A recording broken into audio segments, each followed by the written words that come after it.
All right, what you doing out here? And what's in the bag? I'm just sitting, waiting for someone. What's in the bag? My property.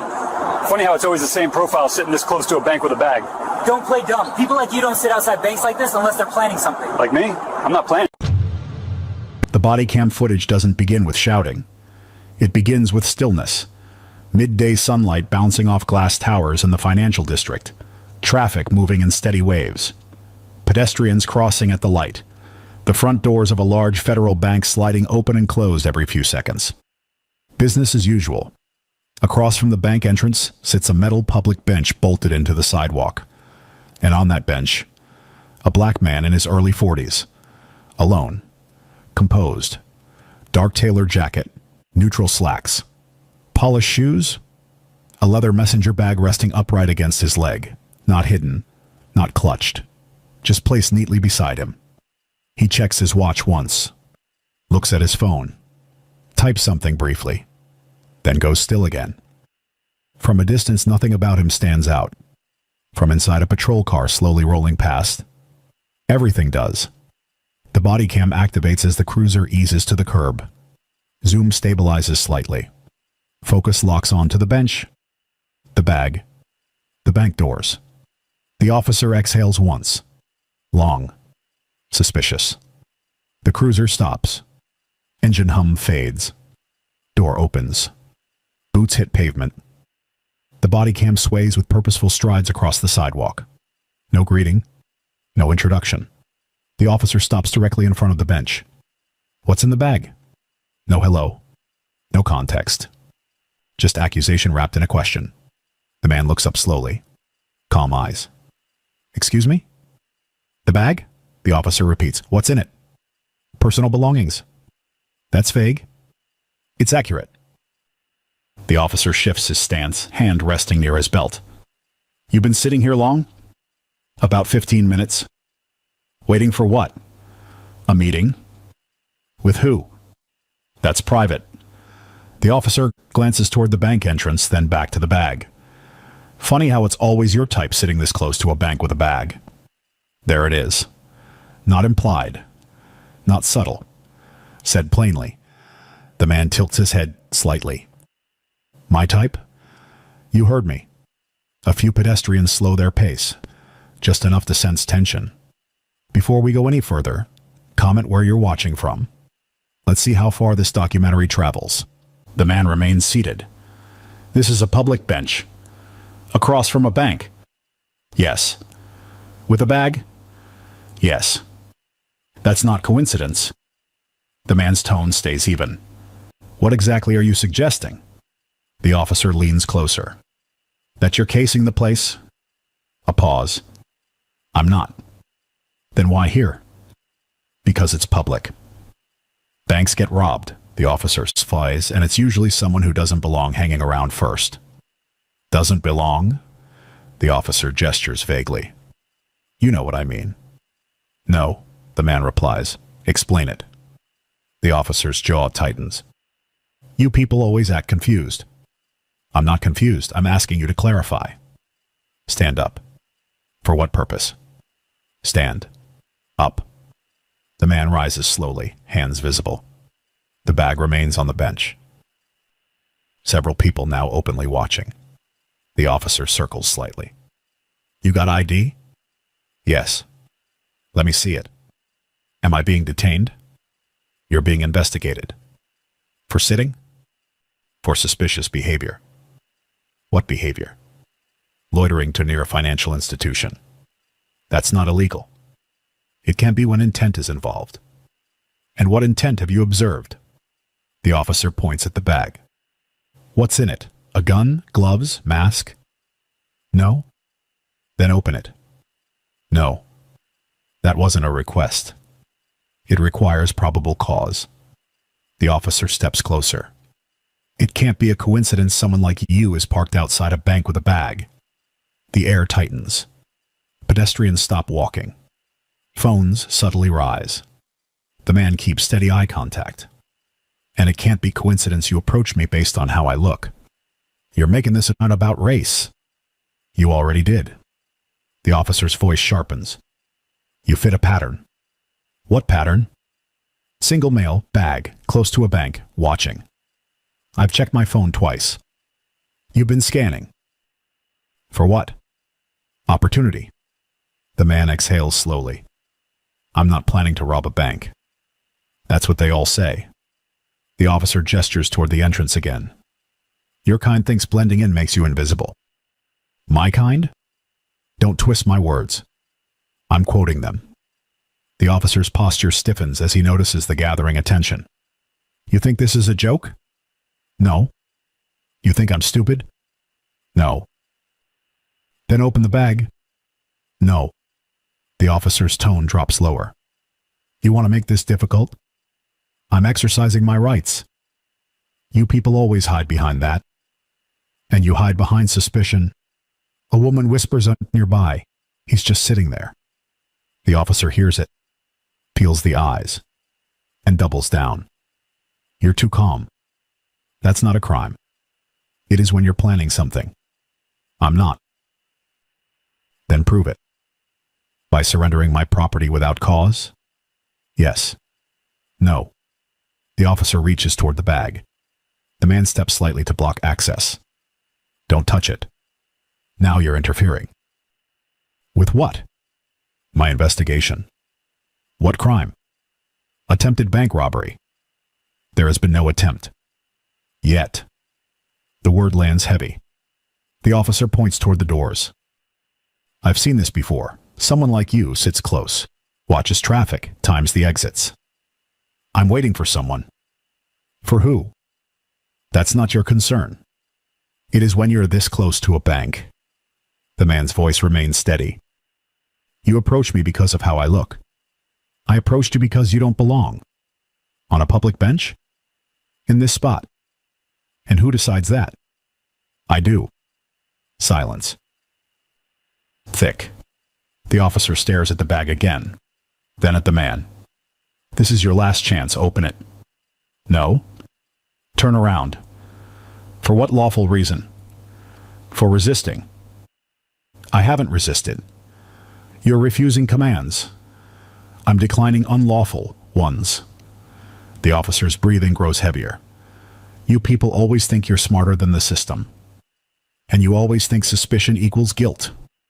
The tension is no longer subtle. It's visible. Palpable. The bank doors slide open behind them again. Customers stepping out unaware of the storm forming 10 feet away. The officer steps closer. You're planning something. I'm not. You expect me to believe that? Yes. The officer shakes his head slowly. Someone like you who doesn't just sit outside a bank with a bag. The man holds his ground. And someone like you doesn't just accuse without evidence. The body cam captures every word, every assumption, every escalation. Because what the officer believes he's preventing isn't happening. And what he doesn't know is that the man he's profiling as a potential bank robber isn't casing the bank. He's conducting surveillance, just not the kind the officer imagines. And this confrontation is about to flip in a way that will make this sidewalk the center of something much bigger than a bag on a bench. The officer's hand hovers near the bag again, not touching it, but close enough to make the point. Turn around, he repeats. The man doesn't move. I'm not turning around without cause. There is cause. What is it? You're sitting outside a bank with a bag looking like you're about to do something. That's not cause. That's imagination. The officer's jaw tightens. You think this is imagination? You think I don't know how this works? How what works? You sit, you wait, you act calm, then you make a move. The man's expression stays level. You're narrating a crime that hasn't happened. The officer leans closer. Because I'm preventing it. From who? From you. Pedestrians slow even more now. A couple stands near the crosswalk pretending to check directions while clearly listening. The officer notices, and his tone sharpens further. You people always play innocent when you get caught early. Caught doing what? Planning. Planning what? A robbery. The word lands heavy. I'm not planning anything. That's what they all say. The officer points to the bank again. Financial district, midday. You think it's random? Yes. No, it's not. The man keeps his voice calm. You don't get to invent intent. I don't have to invent anything. I see it. What exactly do you see? A guy who doesn't fit this area, sitting too close, watching the doors. I checked my phone. You scanned the entrance. I blinked. The officer scoffs. You think you're clever? No, I think you're wrong. That hits something. You people always think you're smarter than the system. And you think the system gives you permission to assume. The officer steps even closer. Now they're only a foot apart. Open the bag. No. You're refusing a lawful command? I'm refusing an unlawful one. The officer's hand moves to his radio briefly. You want backup? For sitting? For suspicious activity. What activity? Loitering with intent.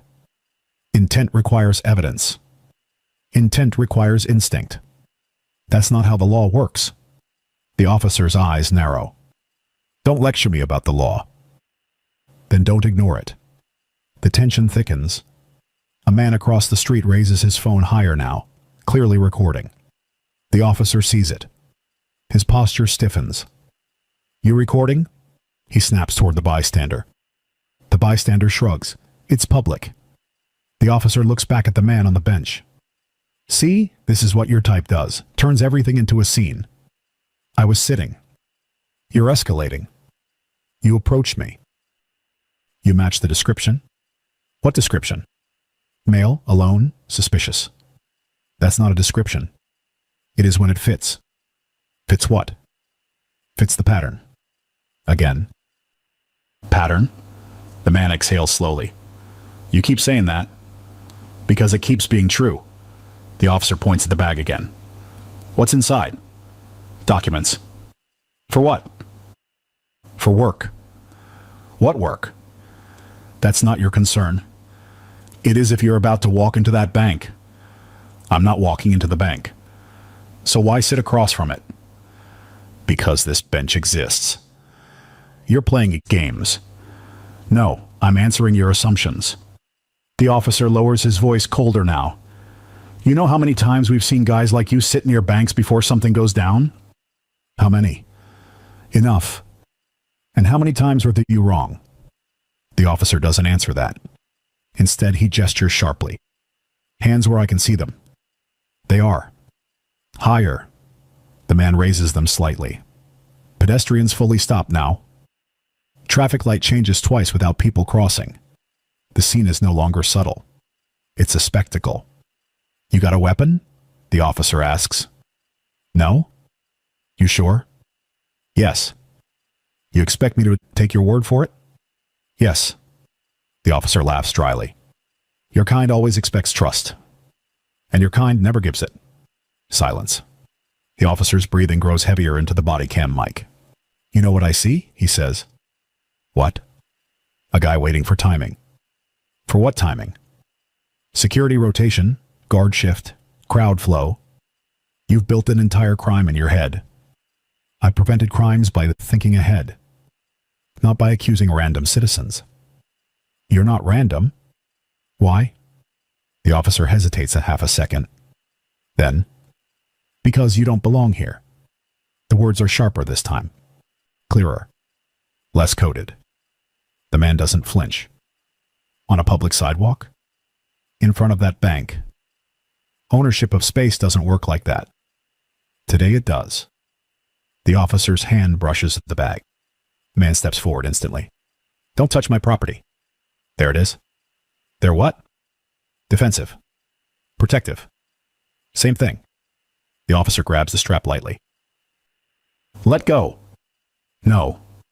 Let go. No. Now it's physical proximity. Not force. But tension. If there's nothing in here, prove it, the officer says. If there's nothing illegal about sitting, prove it, the man replies. Backup siren faintly echoes in the distance. The officer must have called it without announcing. The sound shifts the air. The stakes climb. Because this is no longer just a sidewalk conversation. Now it's an official scene. Two patrol cars approach slowly from opposite ends of the block. Pedestrians scatter back slightly. The officer steps closer to the man's face. You had a chance. I still do. Not anymore. For what? For this to stay simple. The backup units park. 2 more officers step out. Hands near belts. Eyes scanning. What's going on? One asks. The first officer doesn't hesitate. Possible casing, suspicious male, refusing cooperation. The word refusing hangs in the air. The man looks at the new officers. I'm sitting on a public bench. With a bag, the first officer adds. The backup officer eyes the bag. Then the bank. Then the man. You planning something? He asks. No. The first officer cuts in. He's been watching the entrance. I've been waiting. For what? The second officer asks. A meeting. With who? That's confidential. The first officer shakes his head. See, that's what I've been saying. The pressure increases. 3 uniforms now. 1 man. 1 bag. And a crowd. Phones raised higher. Voices whispering. Is he robbing the bank? No, he's just sitting. You people always make it complicated, the first officer mutters. The man finally says quietly, You've already decided who I am. The first officer replies just as quietly, Yeah, I have. And that's the moment the misunderstanding stops being about suspicion and becomes about certainty. Because the officer isn't investigating anymore. He's confirming what he already believes. And he has no idea that the man he's trying to frame as a bank robber isn't waiting to commit a crime. He's waiting for someone else to make one. And it's unfolding faster than anyone on that sidewalk realizes. The first officer's words hang in the air. Yeah, I have. Not suspicion anymore. Conviction. 3 uniforms now form a loose half circle around the man. The crowd shifts back but doesn't leave. Phones are up openly now. The body cam catches fragments of whispers. He hasn't done anything. They're saying robbery? The second officer steps closer to the bag. You mind if we take a look? Yes, the man replies evenly. I mind. The first officer gestures sharply. See? Defensive. No, the man says, consistent. The third officer studies him carefully. You got anything illegal in there? No. Then open it and clear this up. I'm not required to? The first officer's patience thins. You think this is a game? No? You think I'm profiling you? Yes. The word lands firm. Direct. The second officer shifts slightly. Based on what? Based on the fact that sitting on a public bench with a bag became attempted bank robbery the moment I existed in this space. The first officer scoffs. You existed suspiciously. That's not a crime. It is when you don't belong. There it is again. Belong. The third officer glances at the bank doors. Dispatch hasn't reported anything active, he says quietly. The first officer replies without looking at him. That's because I'm preventing it. The man studies each officer in turn. You called backup because I wouldn't surrender my property. You called attention to yourself, the first officer fires back. I was sitting. You were watching. I was waiting. For what? The second officer presses. For confirmation. Confirmation of what? The man pauses, just long enough to make them uncomfortable. That the right people are in place. The first officer narrows his eyes. Right people for what? For what's about to happen. The words shift the air instantly. The second officer stiffens. What's about to happen? The man doesn't break eye contact. That depends. Depends on what? The first officer demands. On whether this scene escalates further. The first officer steps closer again. Is that a threat? No? Then what is it? A statement. The third officer leans toward the first. This is getting weird. The man finally moves his hand slowly, well, not toward the bag, but toward his jacket pocket. All 3 officers tense immediately. Don't reach, the first officer snaps. The man stops mid-motion. I'm retrieving identification. You had a chance to show ID earlier.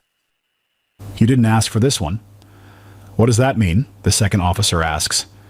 The man holds still. You accused me of planning a robbery. Yes. You escalated to backup. Yes. You announced attempted bank robbery into your radio. Silence. The first officer's jaw tightens. You were casing a financial institution. No, the man says calmly. I was monitoring it. For what? The third officer asks. The man's eyes shift briefly past them. Across the street. Toward a dark sedan parked half a block down. Then back to the officers. For behavior. The first officer's voice sharpens. What behavior? Yours. The word cuts clean. The second officer frowns. What are you talking about? The man lowers his voice slightly. You approached without cause. You escalated without evidence. You labeled without verification. The first officer shakes his head. You think this is a courtroom? No. You think you're above investigation? No. Then open the bag. The man exhales once. Slow. Measured. Officer, he says evenly, if I open that bag, this entire interaction changes. Good, the first officer replies. Let's change it. The man studies his face carefully. You're sure? Open it? A pause. The crowd holds its breath. The man kneels slightly and unzips the leather bag slowly.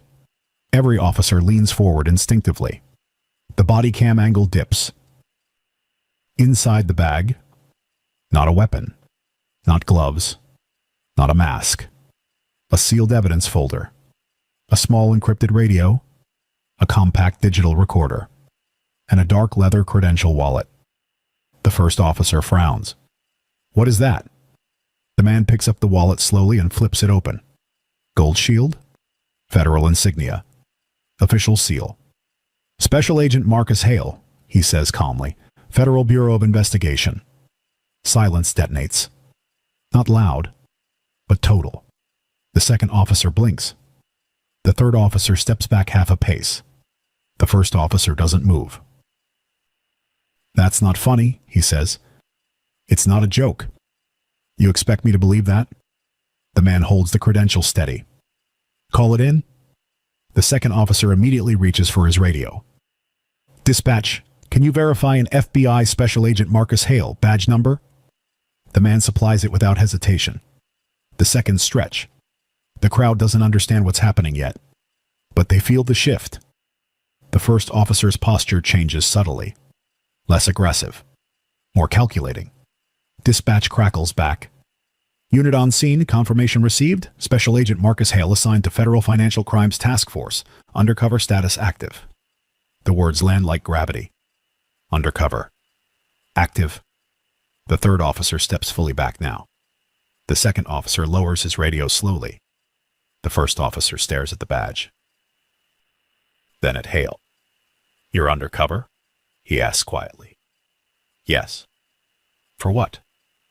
For surveillance connected to coordinated financial activity in this district. The officer's throat tightens. And you were sitting? Monitoring. The word is calm. Precise. You thought I was planning a robbery. The first officer says nothing. You built intent out of proximity. Silence. You escalated based on assumption. More silence. The crowd senses something has flipped. Phones remain raised. Whispers ripple. What happened? Who is he? The first officer finally speaks. You could have said something. Hale's gaze hardens slightly. You didn't give me room to... You refused to cooperate. I refused to surrender rights. You matched a pattern. Hale closes the credential wallet slowly. And you proved mine. The words hit harder than shouting. Because they're quiet. Measured. Documented. The second officer clears his throat. Sir, we weren't aware. That's the point, Hale replies calmly. You weren't aware. The first officer's authority has evaporated. Not violently, but completely. Because now the body cam isn't recording a suspect. It's recording an error, a misjudgment, a public exposure of profiling. And the real issue isn't the bag or the bench. or the bank. It's certainty without cause, bias disguised as prevention, and power applied before proof. Hale looks directly at the first officer. You decided who I was before asking who I am. The first officer doesn't respond, because there is no response that fixes that. The crowd begins murmuring louder now. He's FBI? They thought he was robbing the bank. The second officer steps back fully. The third avoids eye contact. The first officer stands frozen in the center of the sidewalk. And for the first time since this started, he is no longer in control of the narrative. If you're enjoying this documentary so far, like and subscribe. Because what happens next doesn't just correct the mistake, it changes careers. The sidewalk doesn't return to normal. Not right away. The crowd doesn't disperse the moment the badge appears. If anything, more phones rise, more people stop. The financial district, built on quiet transactions and controlled movement, now hums with a different kind of tension. The first officer shifts his weight. For the first time since he stepped out of his cruiser, he looks unsure. Why weren't we notified? He asks, voice lower now. Marcus Hale slips the credential wallet back into his jacket calmly. Local departments aren't notified on every federal surveillance operation, he replies, especially when operational discretion matters. The second officer nods slightly. He understands that part. The first officer doesn't like it. You could have just said you were the federal. Hale's gaze stays steady. You approach me with an accusation, not a question. Silence. You framed me as a suspect before you framed me as a citizen. The words hit harder because they're factual. Measured. Not emotional. The third officer finally speaks. Sir, were we interfering with an active investigation? Hale glances briefly across the street again. That dark sedan. Still parked. Engine idling. Yes, he says plainly, you were. The weight of that answer spreads instantly. The second officer swallows. The first officer's jaw tightens. What investigation? He presses.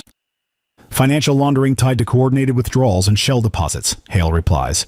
We've been tracking structured transactions through this branch for weeks. He gestures subtly toward the bank entrance. My position allowed clear line of sight to timed exchanges. I was waiting for confirmation. Confirmation of what? The second officer asks. That a courier was about to make a drop. The first officer glances toward the sedan now, following Hale's earlier gaze. And did that happen? Hale checks his watch calmly. It was scheduled for 7 minutes from now. A heavy pause. And now? The third officer asks. Hale looks at the patrol cars. The crowd. The cluster of uniforms. The attention. The courier likely saw the scene, he says evenly, and aborted. The silence that follows is suffocating. Because now this isn't about hurt feelings. Or embarrassment. It's about impact. You're saying we compromised your operation? The second officer asks carefully. Yes. The word is simple. Devastating. The first officer stiffens. You can't blame us for doing our job. Hale's eyes lock onto his. I can blame you for how you did it. No shouting. No raised voice. Just precision. You escalated without evidence. Hale continues. You used language that suggested bias. You created a public disturbance. And you compromised surveillance. The first officer's pride flares. You matched suspicious behavior. I matched your assumption. Another beat of silence. Sirens fade in the distance as backup units realize they aren't needed and idle awkwardly at the curb. Dispatch crackles faintly through someone's radio, unaware of the gravity of what just unfolded. The second officer clears his throat. Sir, what happens now? Hale doesn't answer immediately. Instead, he steps slightly aside and pulls out his phone. He dials. Waits. Supervisor, he says calmly. Yes, it's Hale. The operation at 7th and Grant has been compromised due to local interference. Yes, bodycam footage captured the interaction. The first officer's stomach drops slightly at that phrase. Bodycam footage. Captured. He had forgotten. Every word. Every phrase. Your type. Don't belong. Planning a robbery. All of it recorded. All of it time-stamped. Hale listens briefly on the call. Yes, he replies, I'll file a formal report. He ends the call. The air feels thinner now. The first officer tries to regain footing. So what? You're writing us up? I'm documenting what occurred, Hale replies. That's not fair, the first officer snaps quietly. We're trained to trust instinct. And you're trained to verify before you escalate. The third officer looks away. The second officer studies the pavement. The crowd begins to slowly disperse now, sensing the climax has passed. But not the consequences. Internal Affairs will review the body cam, Hale says calmly, as will federal oversight. The first officer's face tightens. You're going to ruin someone's career over a misunderstanding. Hale's expression doesn't change. It stopped being a misunderstanding when you decided I didn't belong. Silence. Traffic resumes its rhythm. Bank doors slide open and closed again. Business as usual. But not for everyone. Within days, the footage circulates through official channels. The phrases are flagged. The escalation timeline reviewed. Backup call timing analyzed. Operational interference documented. The Financial Crimes Task Force confirms the aborted courier never returned. A months-long investigation delayed. Internal Affairs opens a formal inquiry. Not about suspicion, but about conduct. About language. About profiling disguised as prevention. The first officer is placed on administrative leave pending review. Mandatory bias training becomes part of the department's policy update. Supervisors are required to complete renewed escalation protocols. Documentation standards are tightened. The second and third officers receive formal counseling for failure to de-escalate. The first officer faces a disciplinary board. And on a quiet Tuesday morning 3 weeks later, his badge is surrendered. Not dramatically, not in handcuffs, but permanently. Because the body cam didn't just record an encounter. It recorded certainty without cause. And certainty without cause becomes liability. Marcus Hale returns to the bench 2 months later. Different jacket, different bag, same posture, same calm. The operation resumes. More discreetly this time, with coordination, with communication. He watches the bank doors again. But now, local patrol units drive past without stopping. Without assumption. Without narrative. Because somewhere in a precinct training room, new recruits are shown a clip. Not of a robbery. Not of a shootout. But of a man sitting on a bench.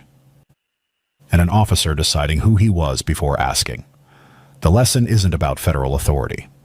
It isn't about embarrassment. It's about restraint. Because prevention without proof becomes prejudice. And instinct without verification becomes error. Life moves on. The bank continues business. The sidewalk fills with pedestrians. And the bench remains exactly where it was. Bolted into public space. Open to anyone. Belonging to everyone. And this time, no one questions who gets to sit there. The end.